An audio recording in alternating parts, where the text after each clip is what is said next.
Yeah, so the NBA playoffs, I guess let's do some series recaps, just some overall thoughts on the ones that have finished. OKC and Memphis, I mean, unreal. I mean, we talked about it.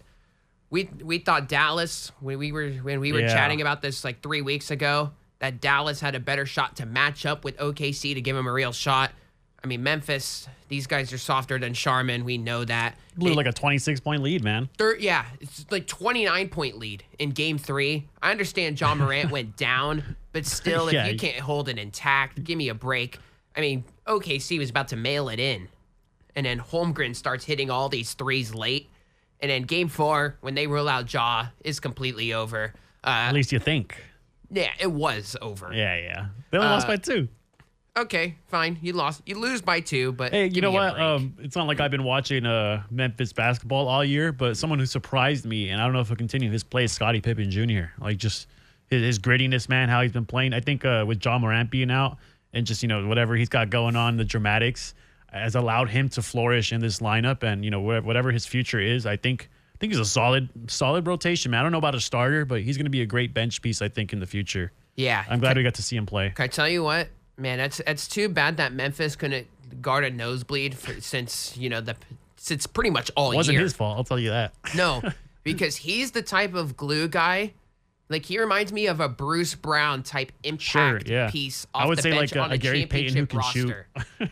Right. Like, he's a guy where, 6-man option off the bench for like a team like Denver could use him badly. Yeah, they could use anybody off the bench, man. Not named Russell. Yeah, but maybe this may not be a hot take, but dude, Memphis, I would not want that job. Like the Don't job, think so? The job's completely open. Tomas Isalo, I could tell you right now, they are not promoting that guy because that guy was just. He's not getting the Doug Christie treatment. No, nowhere near it. I mean, he was just there to make sure the whole place doesn't burn down. Sure, yeah. And I mean, if they're running Taylor Jenkins out of town, give me a break.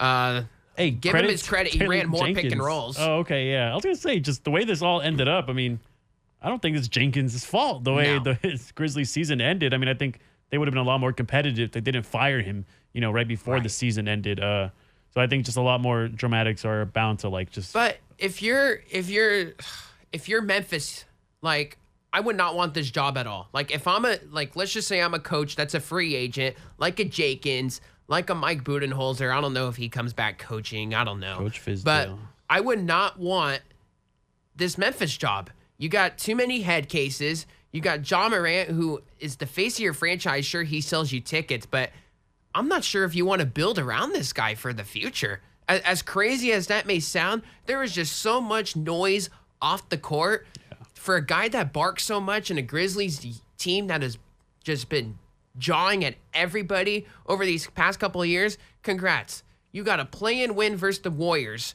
and you got one playoff series to your name in this Ja Morant era. And, Ja's a great player, but this guy doesn't develop. I mean, he's a great inside scorer. He makes his layup package is insane, but his three-point jump shot's a joke. Good. Yeah, that's true. I mean, he's got to work on that. Doesn't seem like he does. I kind of disagree with that take. I just think just because of Ja being there, and maybe I'm just simple, you got a star there. I feel like coaches would want to be attracted to it. And I feel like we've been saying this for years, and we'll get off the Grizzlies eventually, but man, just having a real veteran presence around, not like Luke Kennard or anything, just guys who can kind of go in there and be like, hey, this is the way we're going to do things now.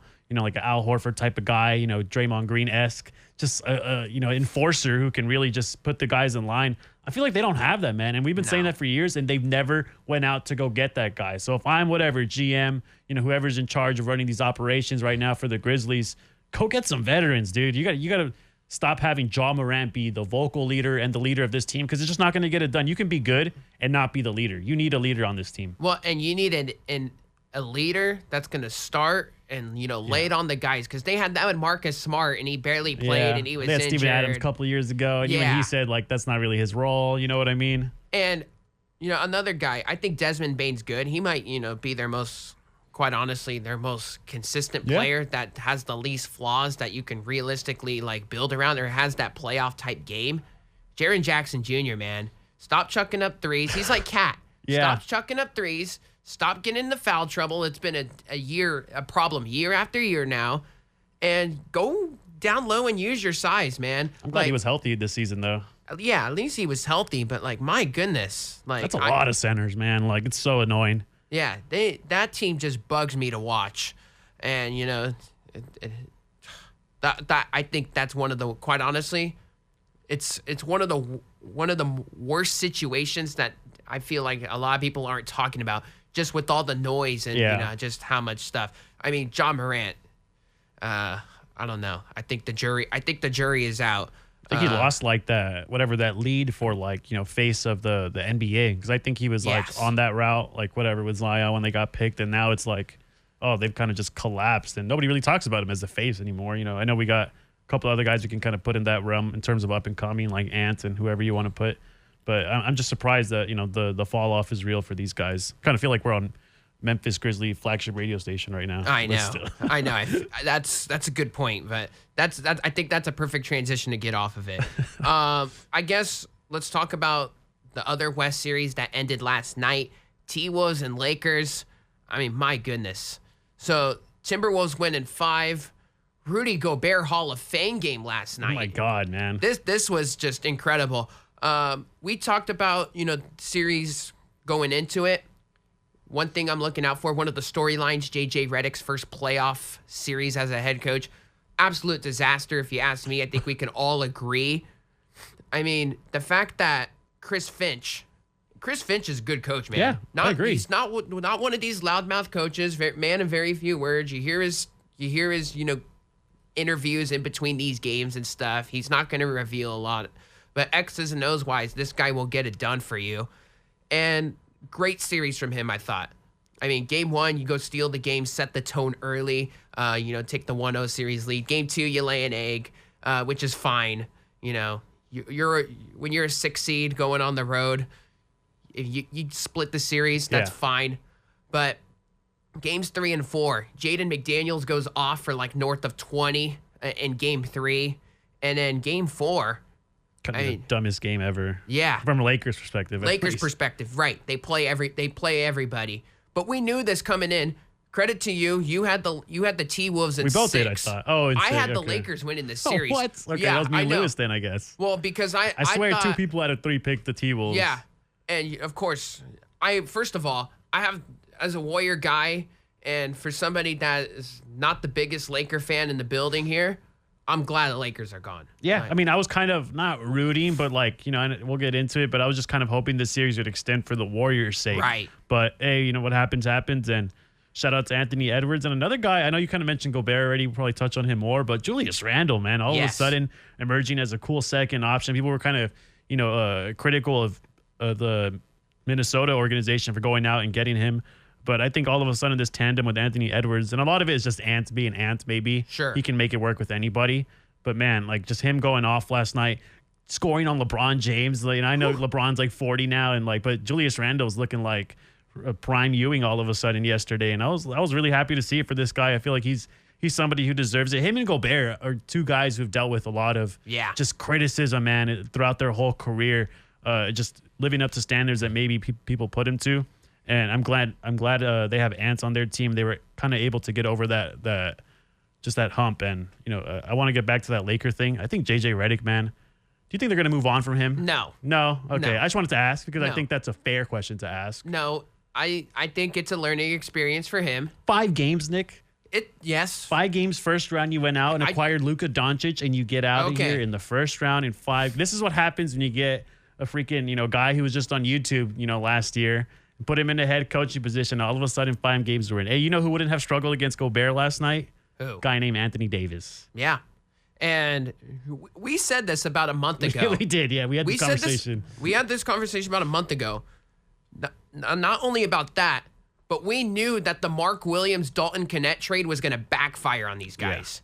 Yeah. And man, say what you want about Mark Williams, not battle tested, young guy, came out of Duke, but he could have hung at least for a game in this series. Yeah. Just give you some size, because we knew the Rui Hachimura, Jackson Hayes front court was just Rui doesn't even play inside. He just takes threes all the time, too. Another guy. And he was hitting him yesterday, but still, like, he should be inside doing this thing. At Vanderbilt, he fouled out yesterday, or was that Dorian Finney-Smith as well? Finney-Smith. Oh, he fouled out. Finney-Smith as your 5 is just laughable. Give me a break. I kind of wanted to get your perspective on the Hayes thing because he went out there and said it was a coach's decision. I want to get your perspective on that, and as well as the decision to play, the 5 guys. What was that, game 4? Like the whole second half. Yeah, you can't do that. Yeah, I just wanted there was an interesting decision. I think if they would have won, it would have been like something everybody would have been talking about, like great decision, but they didn't. And then they obviously lost the series after that in game 5. I just kind of want your thoughts on that whole just, what was it, 20 minutes, or the whole halftime they played. Played them the whole half. And then no Jackson Hayes in the game 5. So LeBron, Luka, Austin Reeves, Dorian Finney-Smith, and I'm forgetting the 5th guy that they played. Hachimura. Oh, okay. Yeah. That was the 5 that they rolled out all of game 4. It was for the second half. Yeah, second half only. Yeah, they played just straight up whole second half. No JJ rest. was all like, "You're going out there, no substitutions," which I'm sorry, at least throw Vanderbilt out there. Yeah. Former team. Well, just he knows get the these team. guys the rest a little bit. Yeah, especially LeBron, because LeBron looked exhausted last night. So did Luka. I know people have been saying that. Still. Yeah. Which we gotta have a conversation about Luka. Oh God. But LeBron looked absolutely exhausted. I think he looked exhausted this series. Yeah, he looked like a 40-year-old. Yeah. Because no other way to say it, yeah. Game 3, he goes nuclear from 3, right? He's just hitting all these jump shots. And then last night, I'm like, are you serious?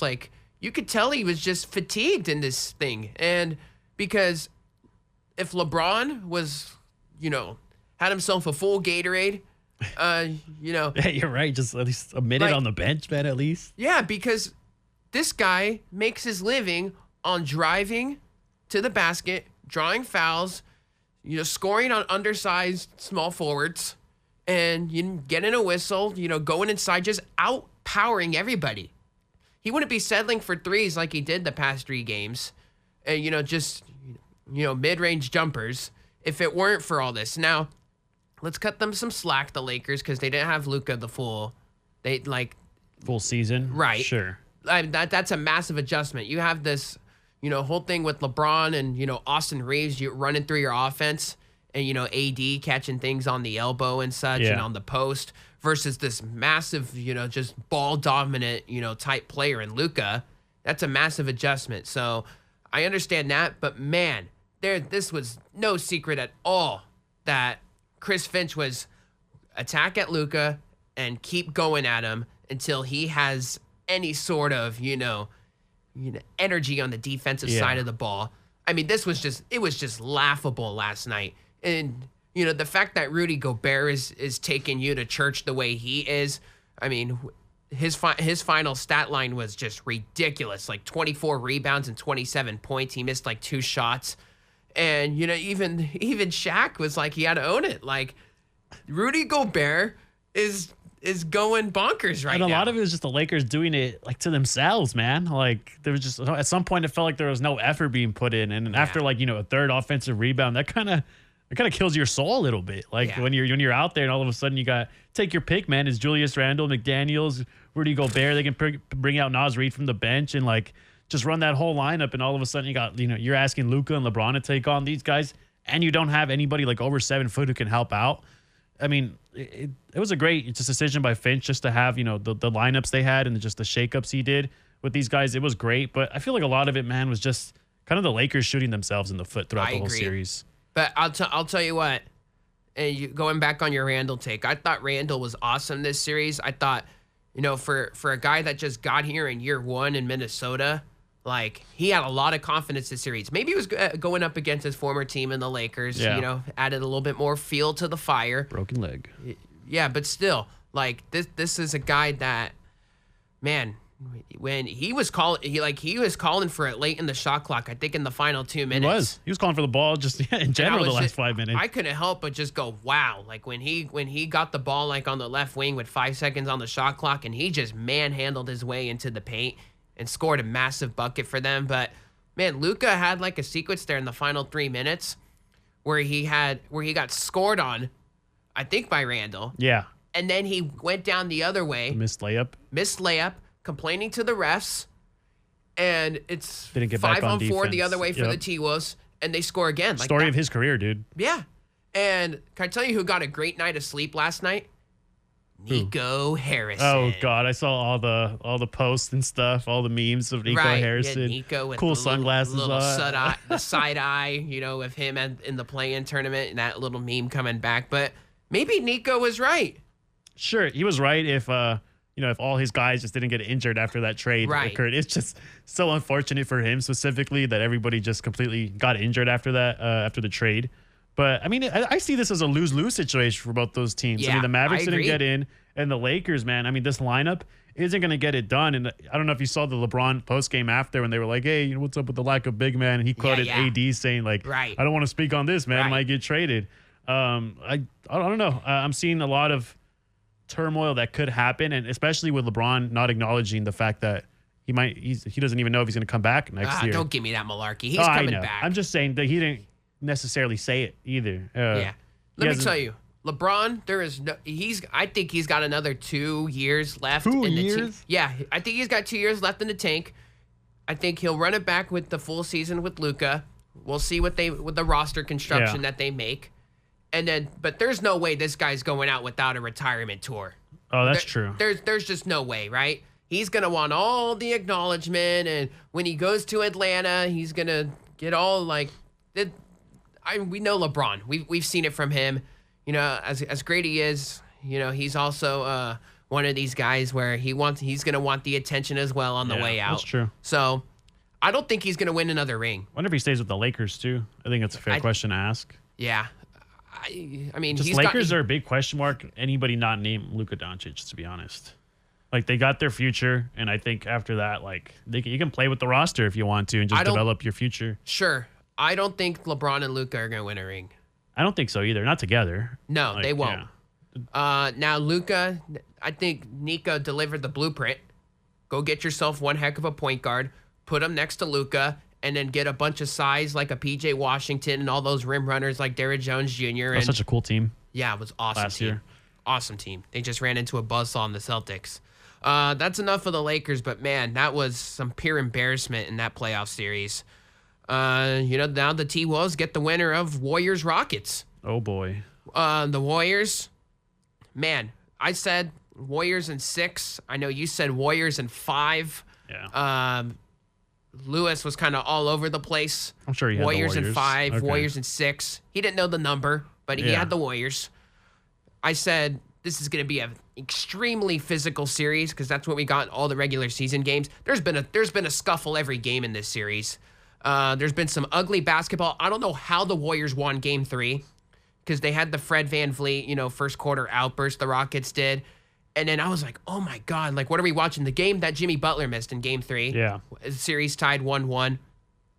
I was like, are you serious? Like, are they really going to get 17 from Buddy Hield and all these fourth quarter points from Gary Payton?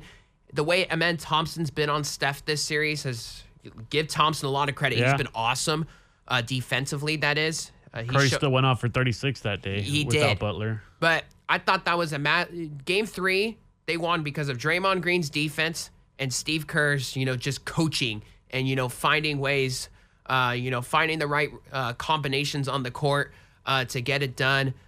Game 4 was just, another close game, just like Game 3, where the first half went exactly the way the Rockets wanted it to, minus the first 4 minutes when the Warriors got the hot start. But this is the way the Rockets want to play. Physical defense. Let's make this into a street fight. Let's have a couple scuffles on the side. That's why we paid Dylan Brooks all this money. Because the Warriors, we all know, when they turn over the ball and, they get into these lulls offensively, that's where the Rockets feast. And, the Warriors are kind of their own worst enemy. We saw in Game 4 in the second half, when they just ran their split action and, their organized chaos, as they like to call it, they get what they want. And, I thought, the refs, the officiating has been all over the place this series. I don't know how Draymond got himself a T in the first half there. He got a T in a flagrant and then 4 fouls in the first half. Yeah, and then he had and then he makes the big stop on Şengün with 5 fouls. Yeah. Which was massive, and then Jimmy secured the rebound. But the way this series goes is Şengün, when you don't have Draymond matched up on him, has been eating. Fred VanVleet has been, for the most part, good. Yeah, surprisingly, man. Thompson, you don't know what you're going to get from him. Defensively, you do. Jalen Green's the storyline, right? Sure. Him and Adams, I think. Yeah. I think when you took out Adams, game 4, Opened everything Hack-a-Shack, yeah. I think he should have waited a little bit longer, see if Adams can knock down some free throws before you start to, take him out as soon as he gets fouled, because the game was kind of in your control when Adams and Şengün were on the floor in that specific game. They were eating on the boards. They were playing great minutes. Steven Adams doing his thing, the best offensive rebounder NBA statistically. And as soon as they started going hack at Adams, Udoka was like, you know what, I'm taking you out. I think you should have let him in from a Houston Rocket perspective just to see what he can do at the free throw line. But I think that ultimately cost him the game. So I think Van Vliet and Adams are the two X factors that I personally just didn't see coming. And Van Vliet especially, because he was shooting, like 29% from 3. Yeah, he went like 4 for 19 in all like of a one sudden, of the games. all of a sudden He's hitting 8 threes in game 4. And that guy is the ultimate wild card. Yeah, he's a dog, man. I respect him a lot. Yeah. And that's a guy that's won a ring, had a different role with that Raptors team. Now Playing he's better than Green, than Jalen Green. Yeah, the Jalen Green stuff. So this guy averaged 21 in the regular season, just like crazy. And Ime Udoka, he's kind of put him on timeout in game 4. He's like, hey, like you're not playing in the final 5 minutes, and why would he? Right? Like I mean, this 24 guy. minutes that game 4. Yeah, I mean, or starter. It's a young team. They're gonna have to work work it out. It's a learning experience for the Rockets. That was the massive edge that I think everybody said with the Warriors. We're gonna take the experience, this time of year for them to win this series. I think with all that being said, Warriors are gonna get it done at home tomorrow. Okay, yeah, I was gonna ask you. You worried at all then from yesterday? Okay, if they drop this game tomorrow, yeah, complete panic button. Like then you got to go back to Houston. All that. Sound the alarm. Tsunami warning. Yeah, exactly. But this is the spot. Everyone thought the Warriors were gonna get it done last night. I had a bad feeling. Yeah, me too, man. I had a bad feeling about the game 5, and it's just one of those like, man, you know what? You stole the game. You stole game 1. You won both at home. This is the type of game where you see what the energy's like. You don't run Jimmy to the ground, and when I saw the Rockets hit everything early, and they go 11 for 11 at the free throw line when they've been one of the worst free throw shooting teams in the playoffs. Yeah. They missed like 10 the game before that too. So when I saw that 11 for 11 from the line, I was like, yeah, they're not winning this game. And then when you got down by like 20 plus points in the second quarter, I was like, all right, see what the vibes are like in the third quarter. Run it out for like 5-6 minutes, like Kerr said.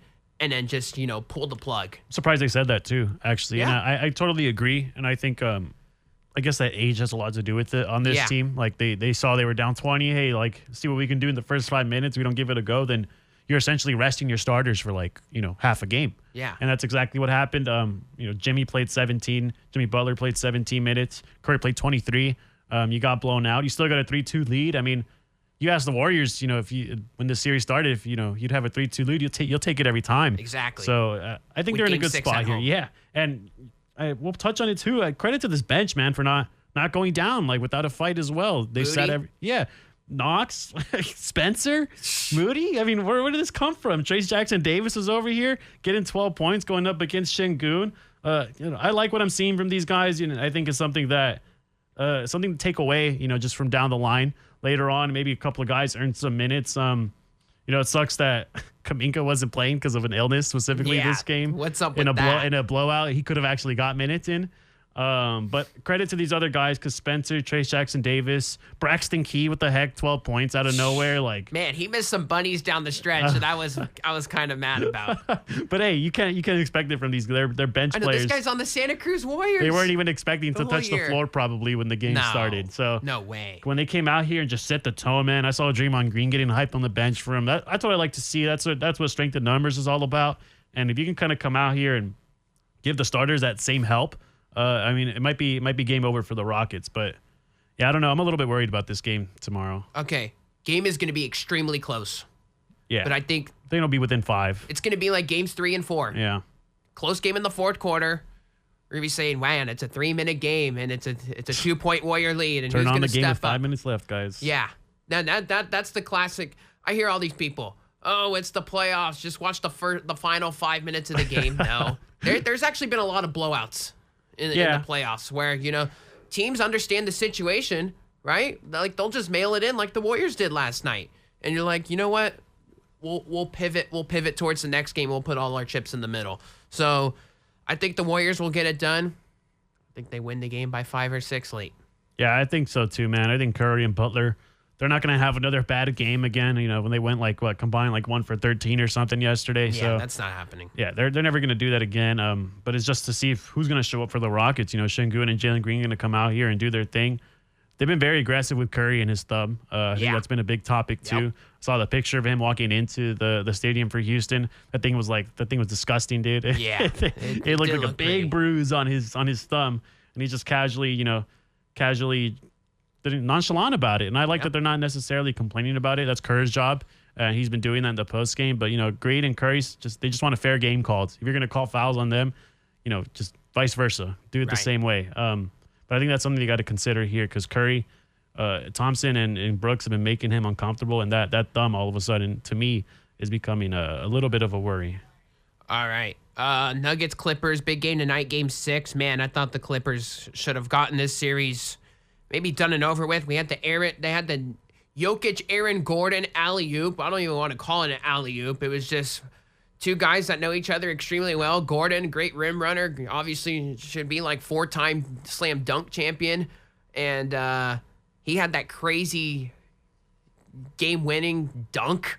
I don't know how he got it off. Man, by literally a light. Like a nanosecond, he got it off. But Nuggets stole game 4. Then they got this Russell Westbrook, Jamal Murray outburst in game 5. Now it's Clippers at home in game 6 tonight. I think the Clippers will win. I would not by a sizable margin, though. I think this is a Clipper win by 5 tonight. And I think you'll have a game 7. What is that, Sunday in Denver? I think we both had Clippers in 7 in this series. Yeah, I had the Clippers, and I still think the Clippers can get it done. I just think they have the most pieces in here. However, you can't sleep on the Nuggets now. And Jamal Murray all of a sudden has started to explode. Every time the playoffs come around, I think he needs his own playoff nickname because this guy starts to go off when playoffs come around, man. And when he gets it in, Aaron Gordon, you got the chemistry developing. The Nuggets are all of a sudden a scary team. And when Jokic is having triple doubles in the first half, I think you're in for a problem. And I don't know how he does it, man. Nikola Jokic, just a whole different monster. The only reason the Nuggets are in this series, I wouldn't be shocked if they win either. If the Nuggets somehow pull it off. It just shocks me that they're doing this without, obviously the head coach, the whole situation there. You got rookies on the bench, man, not necessarily too much help. The guy's not named Russell Westbrook. I don't know how they're doing it, but credit to the Nuggets because they're giving these guys all they got. And all of a sudden the Clippers are on the brink of elimination. But I'm with you. I think that the Clippers get it done today. Game 7 is the one that worries me the most because I don't know who would take it. But I think Clippers get it done today. They're 7-point favorites. Everything seems to be, balls in their hand. That home crowd, we talked about it last week. Massive. We wanted to see how it would be, and I liked it a lot, dude. It kind of gave off a college environment type of thing. Yeah, we talked about it with the Clippers and the Pistons with their home court environments, and I think that's a transition into the East. Knicks and Pistons, that's the other Game 6 game tonight. We all had Knicks in 6 to win the series. I thought Game 4 was... So game 3 with Detroit, great home court environment. Games that have come down very close, tight down the stretch.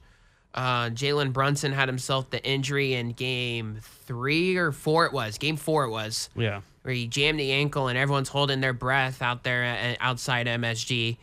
And this guy comes out, delivers in the fourth quarter.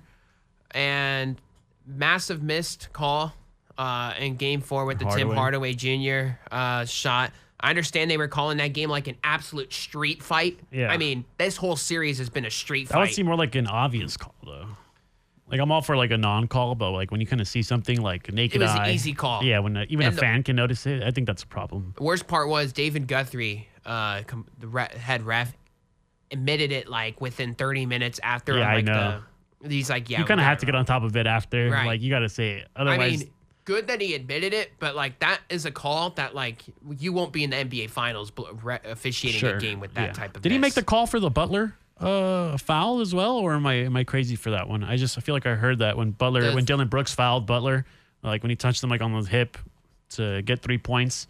Yeah. And that 3-1 I'm trying to lead. remember if it was his crew or not. That was like a lighter touch on Butler, and like that was called a foul, and just the commentators were kind of just making fun of it, poking fun at Tim Hardaway for not getting the foul call. Game 4, right? Yeah. I don't think it was him. Okay. I think it was a different crew. Yeah, these crews have been all over the place. That was a Goebel's crew. Okay. Yeah. For Warriors? Yeah.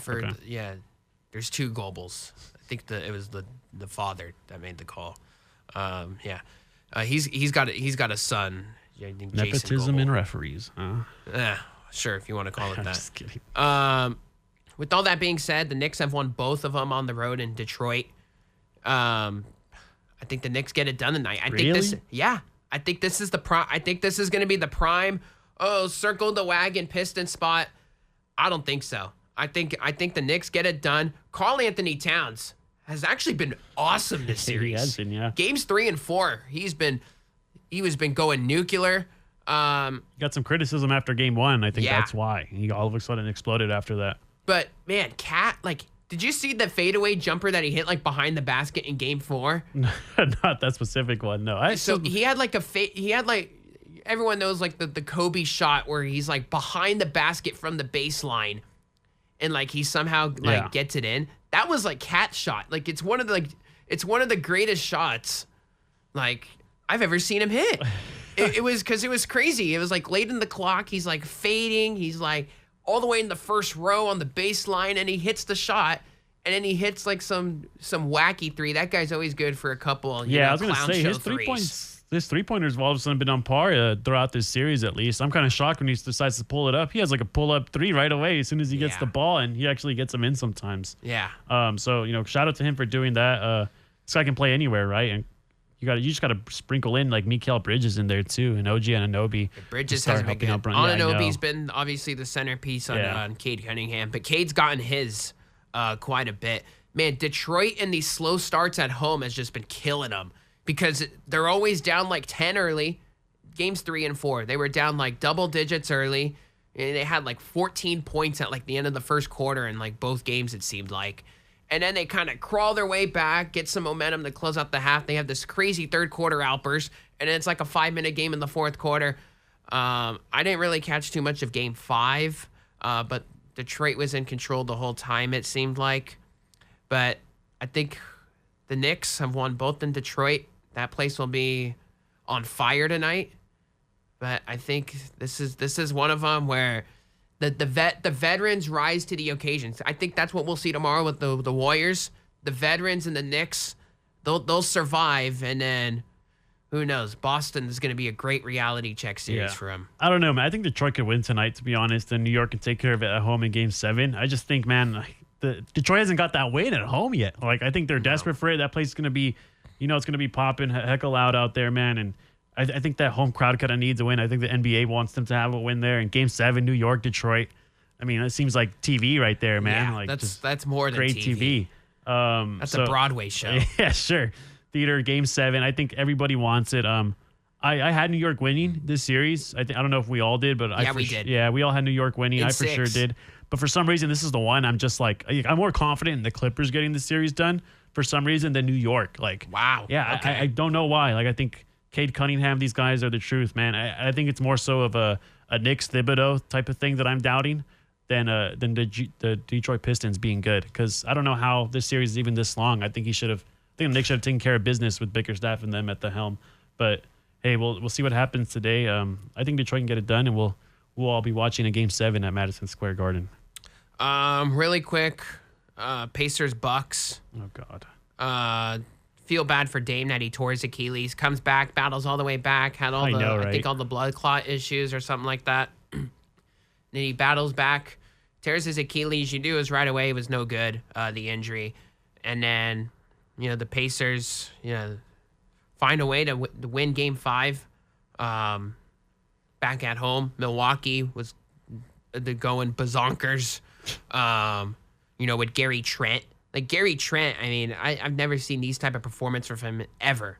Like he had like 37 points in 2 games. He hit like 8 threes in 2 games. Like he's never been this hot before. Man, Milwaukee, I mean, I think this might be the end for Giannis. You think so, man? Everybody's Like, saying that. I disagree for some reason. Everybody's saying that, but like, dude, they're another team like Memphis. Like, they're in a terrible spot from an organizational standpoint, draft capital wise, and as a small market too, it's no good.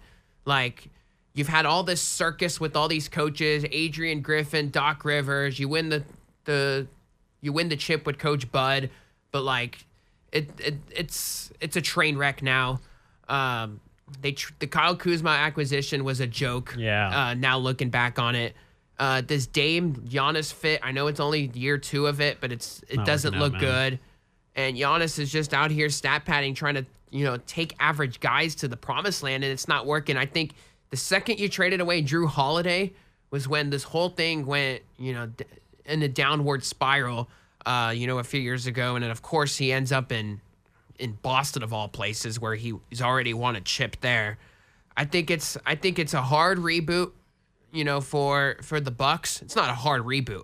I think you need to shop Giannis in the offseason, try to find as many quality NBA pieces that like an Amen Thompson as you can, and try to find yourself a star. Maybe in a trade, stockpiling as many picks as possible. This is a tradable piece that you have right now that I personally don't think that. I think the window's over. Yeah, I think Rockets, are a good fit for him. Rockets, Spurs, in terms of having you got to find a team with the assets to get him. They got the young guys for maybe sprinkle in a Castle inclusion there. You're gonna have to give up assets to get something back. They're not trading Castle. You know what I mean, though. I get it. You gotta that give something type of up. Player, young upside. They're not gonna give up De'Aaron Fox either. So you're gonna have to give up a great deal of prospects, first round picks, something you like for Giannis. And just to touch on that, I don't think the Bucks are gonna pull the trigger on that, man. And I think if the Luka trade never happened, they could have. But I think they kind of start to see how much of an effect some of these players really do have on the cities they're in. And I don't think Giannis is going to go anywhere. I think he'll be the story of the summer. Like, he'll be in headlines every day all summer. Right. But he will not be moved. It'll be like, oh, will Giannis be traded today? And it's just not going to happen, man. Now they just got to get rid of some of these guys. I think like guys like Kyle Kuzma. Like, I know I love him, but guys like Brook Lopez, Bobby Portis. I think their time is done here. You got to get more pieces around Giannis. Get rid of Doc Rivers, for the love of God, please. Yeah. I'm sorry, man. I think it all went downhill. With Griffin too when he got fired. Like the Drew Holiday and the Griffin firing, I think, are two things that really destroyed the Bucks just internally here. And now you just got to restart.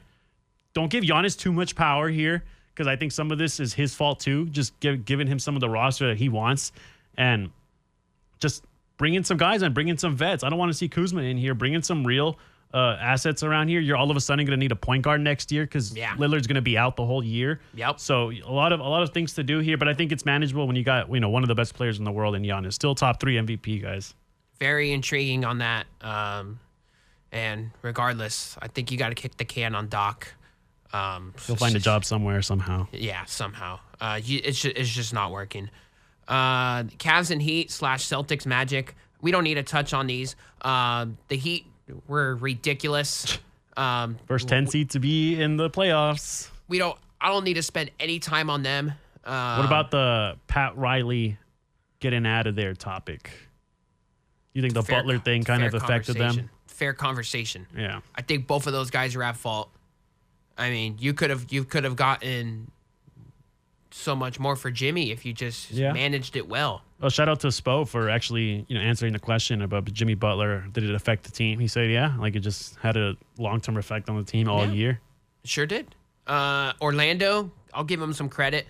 Won game 3. We're feisty, and it seemed like in a lot of these games in the first halves. This series kind of went exactly the way I thought it would. I thought Orlando would win a game, and the Celtics would win in 5. Orlando would try to ugly this series up, but it's pretty evident that's a team that missed Jalen Suggs. I think they got a bright future with Banchero and Wagner. And maybe get rid of some of those guards. Yes, the 20 guards I've been trying to figure this out for so many years now. Why would you draft Anthony Black when you have Suggs already? You have Banchero already. And, you got Cole Anthony. Like, you got 6 guards on this team, and you can't play any of them because when you draw a team like Boston, they're just going to outmuscle you with all these dudes like Porzingis and Tatum and Brown and all these guys that are 6'7" and bigger. So figure it out, Orlando. I like your team a lot. You got a lot of young upside players, but I don't know. The KCP free agency signing I thought was a bit disappointing for year one. You still got time to work it out, but that could be a trade piece if if things don't go squirrely. But that contract is a little bit hefty. Round two before we close out this entire NBA playoff segment.